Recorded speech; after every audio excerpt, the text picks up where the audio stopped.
If you're not already subscribed to this YouTube channel, go ahead and hit the subscribe button now, along with the bell icon so you can be notified whenever a new video is posted. And if you're already subscribed, check and make sure that YouTube hasn't unsubscribed you. And of course, be sure to give the video a like as well as share it on your social media. The white supremacists hate that. And now, the Sunday address.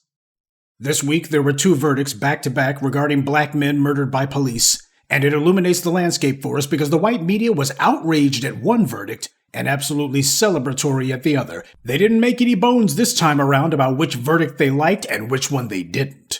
The first was the latest verdict regarding the murder of Elijah McClain. The police who had murdered him were already put on trial. Two of them walked, one of them got at least a conviction. But the other one happened to be for the paramedics who actually performed the lethal injection that night. His murder was a reprehensible act, and it damned law enforcement for all time. Not only did the murderers attack and kill him for no reason, as usual, they lied about it, and when the video came to light, the co-workers of the murderers took pictures of themselves reenacting the crime, and they even sent it to the killers, one of whom thought it was funny. He, of course, was not convicted in his crime.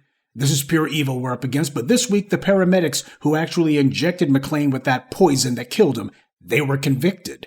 Considering that the police were allowed to get away with murder, you're right to be surprised at that verdict, because the fix was in from the jump, but apparently the DA's office didn't do a good enough job of making sure that the jury was on code this time around, because both these vermin were convicted of negligent homicide, and one of them was also convicted of second-degree unlawful administration of drugs as assault.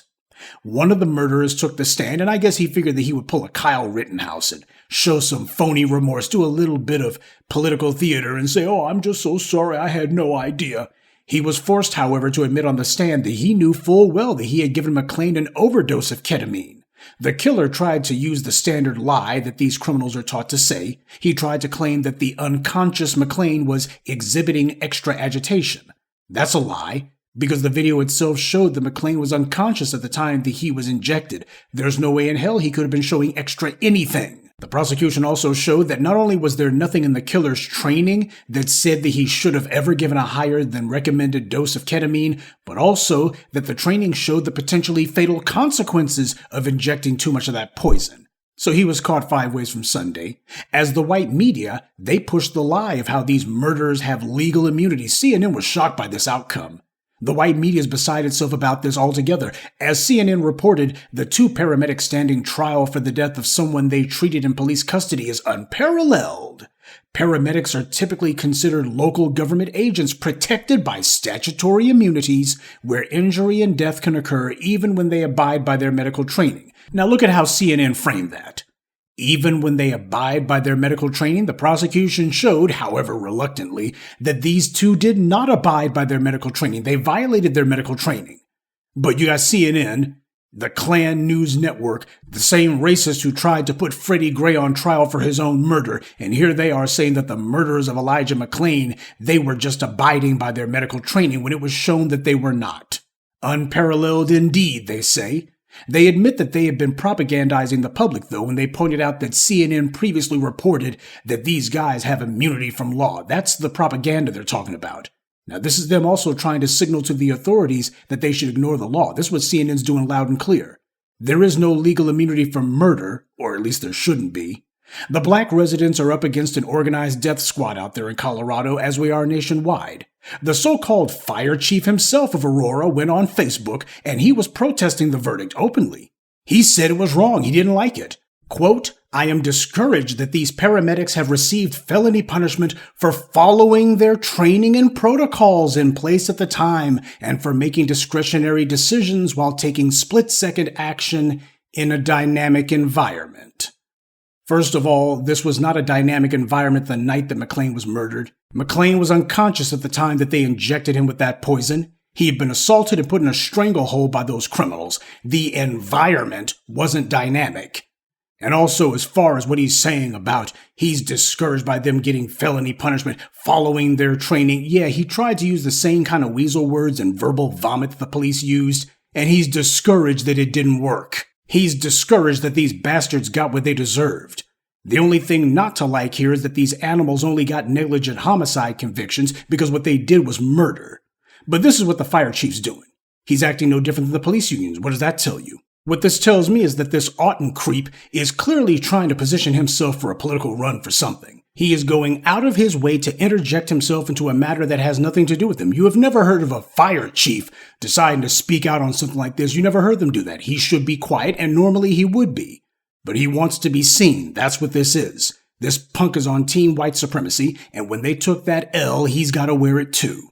He's mad because their license to murder has been revoked. And he knows if it can happen to one of them, it can happen to him too. Of course, the white supremacist racists at the Aryan propaganda, they had to weigh in on this too, and they put a hard slant on their racial bias. The headline, Paramedics were convicted in Elijah McClain's death. That could make first responders pause. That's not a headline, folks. That's an editorial. These racists are letting the masks slip. As the white media, their job is to prove that they can control the public through their propaganda. That's their job. That's what they actually do. And when they fail at that, they become useless to white power. By that I mean the white elites who run everything. So they're having to put aside any pretenses in this case. And this is important because the two big wire services, the Associated Press and Reuters, are responsible for the lion's share of the headlines and news stories that you actually see. If you pay attention to a lot of the stories that you see online from the mainstream media, you'll notice that a lot of them actually credit the AP or Reuters as the source of their copy. And if you actually go and read a number of these stories that come out daily across the board, you'll notice that they all just copy and paste whatever the Associated Press or Reuters wrote. That's important because when you see a headline like this from the Associated Press, this is the AP trying to get this into all of the agenda-setting media outlets like ABC, CNN, etc. This is them trying to get as many white media outlets as possible to run this headline. This is what they're trying to get out there. They're not trying to explain to the public, here's why these animals who murdered that man should have gone to prison. This is the reason why they were convicted. Instead, this is going to scare people. See, they can't say that these guys got off the hook. So instead, what they're trying to say is this was the wrong verdict. This shouldn't have happened. This is the white media doing what they do. Lie. I'm not going to bore you with the specifics of this hit piece, but as the headline to this editorial indicates, they had nothing but one racist mouthpiece after the other saying that this verdict was going to scare paramedics and all the rest of that crap. This was a case of the paramedics doing something that they were not supposed to do. That's why I started out by pointing out that on the stand, these murderers admitted under oath that they had disobeyed their training and that they knew they had disobeyed their training on the night that they killed Elijah McClain. They admitted it themselves. And miss me with that crap about paramedics being scared to do their jobs. Like, scared to kill people is what they mean. From Eric Garner to George Floyd, these paramedics just stand around whenever some black person has been killed. When a black person's in medical distress, they just sit there and stand around. They're not doing their jobs now. So how the hell is putting these bastards in prison when they kill someone not the right thing to do? And they didn't do their job the night they murdered Elijah McClain. They injected an unconscious person with what they knew to be an overdose of a lethal chemical. He was unconscious when they injected him with that poison. And the same AP editorial that falsely tries to scaremonger about paramedics being hesitant to kill black people, they also had to admit that McClain was unconscious at the time he was poisoned. The situation wasn't dynamic because nothing was changing. That's what dynamic means. It's in a constant state of flux. Elijah McClain was completely unconscious. He wasn't moving. What was dynamic about that? See how they lie? They just lie and lie big. And the white media, of course, will cover for them and justify their lies and pretend like, yeah, it was dynamic. These are the lies that they've always told. And the bastards are so used to getting away with it, it's a shock to them when the law is actually applied. They look at them and go, wait, that wasn't supposed to happen. As CNN themselves said, they're supposed to have immunity from law. Yeah, genetic immunity from law. This is the same white media who tries to claim that when Aaron Persky, the judge who illegally allowed the rapist Brock Turner to go free, when he got recalled, the white media said that that result would make judges terrified not to throw the book at defendants and, oh, this is going to affect black people. Black defendants are going to be disproportionately affected by this. That's what they're trying to do, trying to say, well, because you punished a corrupt judge, you're going to suffer for it. Well, it's been years since the white media put out that lie. Years since the corrupt Persky was removed from the bench. And judges are still letting murderers walk, especially if they have genetic immunity from the law. So we've seen this play from the white media before. It's all lies. They know it's all lies. What they're worried about is that verdicts like this might become habit-forming, that the public will take matters into their own hands when these corrupt prosecutors and corrupt judges ignore the law to let the guilty escape punishment. These paramedics didn't go on trial because someone died. They went on trial because they killed someone and they knowingly did it. That's why they were on trial, and the law shouldn't protect murder. And it's no coincidence that it's the AP who's sitting here trying to say that a righteous, just verdict is somehow a bad thing for society. Keep in mind, they tried to smear Trayvon Martin when they filed a lawsuit to get his school records. They did that because they wanted to see if there was anything there that they could use to smear him with and to justify his murder. Now, they weren't going back and looking at George Zimmerman's criminal record because he actually had one, and it wasn't for school infractions. It was for assaulting a police officer and his then fiancée. This before he murdered Trayvon Martin. I detailed that for you back in the day. Zimmerman had numerous run-ins with the law, but the AP wasn't at all interested in that. In fact, it was their attempted smearing of Trayvon Martin that made me give them the nickname the Aryan Propagandist. That's where it started, with that act. The white media stopped reporting about the murder of Elijah McClain, and what they thought was that them deciding to memory hole it would give all sorts of cover to the bad guys to get away with it. That's what they thought would happen. Except there were still some folks out there making sure to keep the memory of this alive, including Elijah McClain's mother. At the verdict that was handed down against the 2 paramedic murders this week, she said that she hopes these animals rot in hell. I agree. But what happened was not complete justice because allowing half the killers to go free isn't justice at all. A legal system that rubber stamps murder cannot claim to give justice. Corrupt and racially biased judges and prosecutors should not have any say in matters like this. We had better rediscover the spirit of 2020 if we want to stop them. Now, you also had another recent verdict this week regarding another victim of police murder, Manuel Ellis. In that case, the prosecution completely made sure to go along with the killers. They left nothing to chance on this one. See, the police tased that man, this while he had his hands up, and then when he was telling them that he couldn't breathe, they ignored him and even taunted him while he died. But the racists got on code on that one, with the prosecutor leading the charge, of course, and they engineered an acquittal for the killers. And when you see white supremacists trying to defend these murders, you just better understand a lot of these commenters are people who are actually in these police departments or in these fire departments. They're the ones who watch these trials with specific intent. They're the ones who pay a lot of attention to it. That's why I did the crime report about that racist punk Mark McNamara in San Jose who tried to murder a black man, shot him 4 times for no reason. In that case, he was exchanging texts with another racist cop and bragging that he knew that any civil trial would end with his victim winning, and he didn't care because he wasn't going to go to prison anyway. See, for these animals, the only thing that counts as an L is them getting thrown in a cage. They figure they have genetic immunity from the law, and when that immunity fails, even though it's a small fraction of the time, it still shakes them.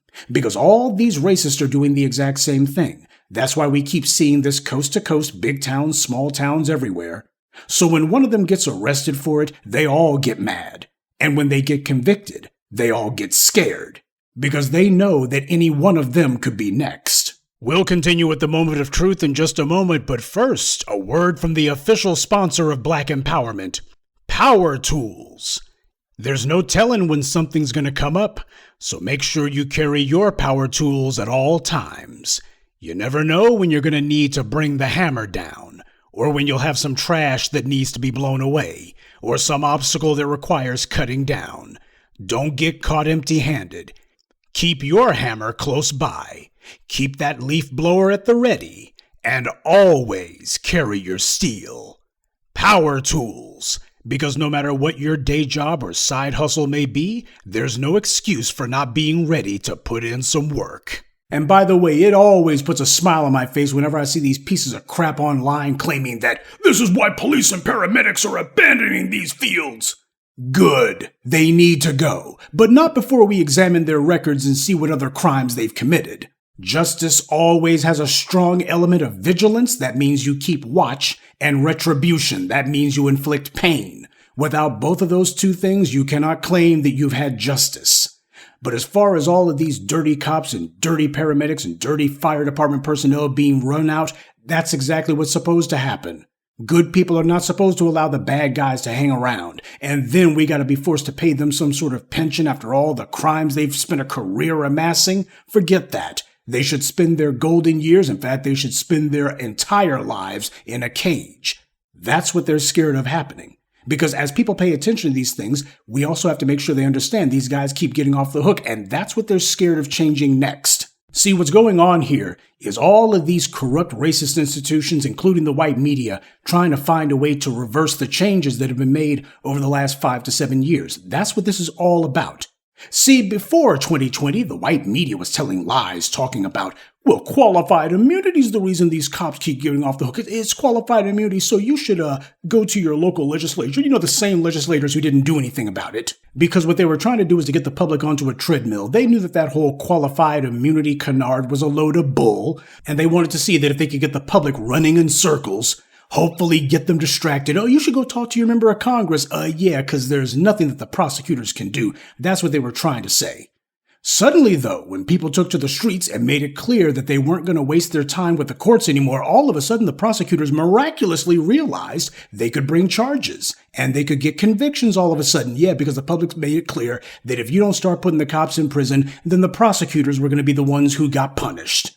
So to save their own worthless hides, the DAs actually began to apply the law, and the murderers have been getting charged and convicted, not as many as should be, but more than there's ever been. And all of this getting accomplished without even one law regarding qualified immunity being passed. No laws have been passed to repeal qualified immunity or to put it on the books that no such thing should apply.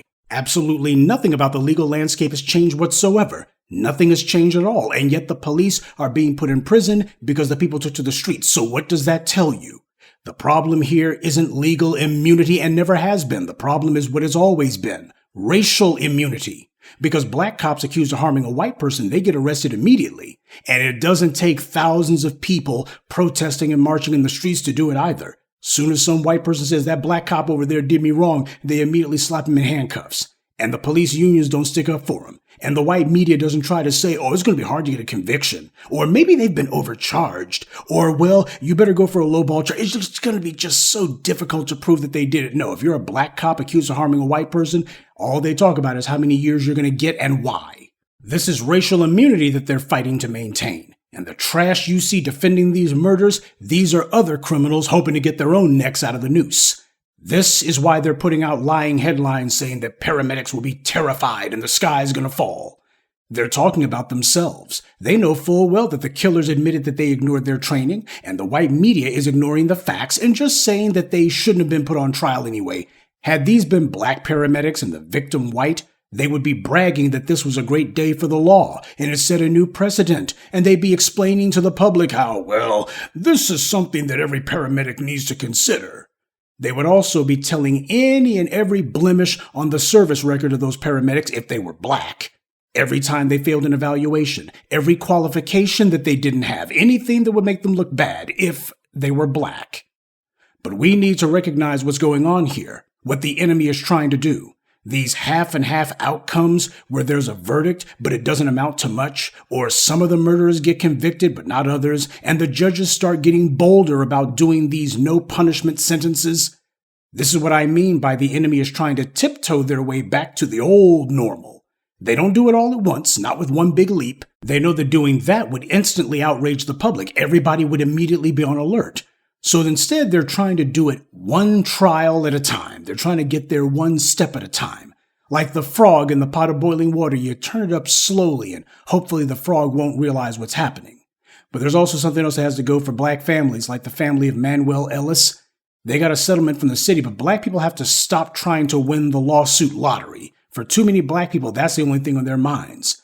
The focus has to be on putting these vermin in prison and exacting harsh penalties on those who subvert the course of justice, like these judges. People have to be kicked off the bench. They have to be stripped of their law licenses. We have to secure them prison time. Like that tether in Georgia who gave Hannah Payne life with the possibility of parole when she knew it should have been life without the possibility of parole. And now this latest creep, this judge in the murder of Manuel Ellis, who illegally allowed the mention of irrelevant prior information about the murder victim, anything that might smear him, That's putting a crooked thumb on the scales of injustice. See, they do this because these pieces of trash did the mental calculus. And they know that the chances of the public organizing and exacting consequences for this kind of illegality is extremely low. That's not going to change until the public changes the calculus, makes it where you can't count on the public just sitting on their hands anymore. Until that changes, nothing else will. Stop letting social activists tell you that the answer is marching and chanting. All that does is burn calories. It doesn't change anything. Punishment is what changes things. People going to prison, people getting removed from office, losing their law licenses. This is what happened in 2020. When prosecutors realized that they would be the ones getting punished by the public, suddenly they miraculously figured out how to prosecute these reprobates. Nobody needed to change any qualified immunity laws. That was just a lie the white media told you was a red herring, to waste your time and make you think the problem was a legal one when the problem has always been a racial one. They don't play by any rules. They don't play by any laws. And in 2020, the public showed them that can go both ways. Had Elijah McClain or Manuel Ellis had the means to defend themselves on the night of their murders, they would have been fully justified. But the public must also get on code when people defend themselves from police violence. That's the next phase that the crushing of police violence will have to take. We must defend those who defend themselves, like Kenneth Walker did when he defended himself and Breonna Taylor from a gang of police thugs. Because when citizens protect themselves and each other from police violence, they are protecting all of us. This also includes making sure that judges understand they will no longer be allowed to give murderers probation. The public won't allow it, and those who do it will be held accountable, like Aaron Persky was. And the public will be fully on code. The public will do what it takes to make sure none of these criminals is allowed to obstruct justice. These corrupt judges have been bold about giving the middle finger to the public and the law, so the public has to be even bolder when it comes to producing justice. The lesson of 2020 is that these murders only stop when the public makes it clear they will stop it. The public has every right to make it clear that we will not allow rubber stampings of murders to simply pass as just the last word, and if they say there's not going to be any punishment, well, I guess we all better just hope that we're not the next victims then. We have to transition from merely protesting to focusing on punishment. And that's this evening's Sunday address. And a special note about tomorrow morning's briefing. As is the tradition for the black media, there will of course be a not special December 25th moment of truth. Where black empowerment is concerned, we don't recognize any of the dominant society's so-called holidays. Around these parts, December 25th, just like the fourth Thursday of every November, just like the 4th of July, it's just another day. Because unless a so-called holiday actually honors us, we don't honor it. Good evening, and be one. I'd like to take a moment to mention some of our contributors. Chevalier Foster, Jacques Hargett, Earth Angel, Frederica Moore, and James Stiles. Salute to them and thank you to everyone for listening, liking, and sharing this message. Black empowerment only exists because of you.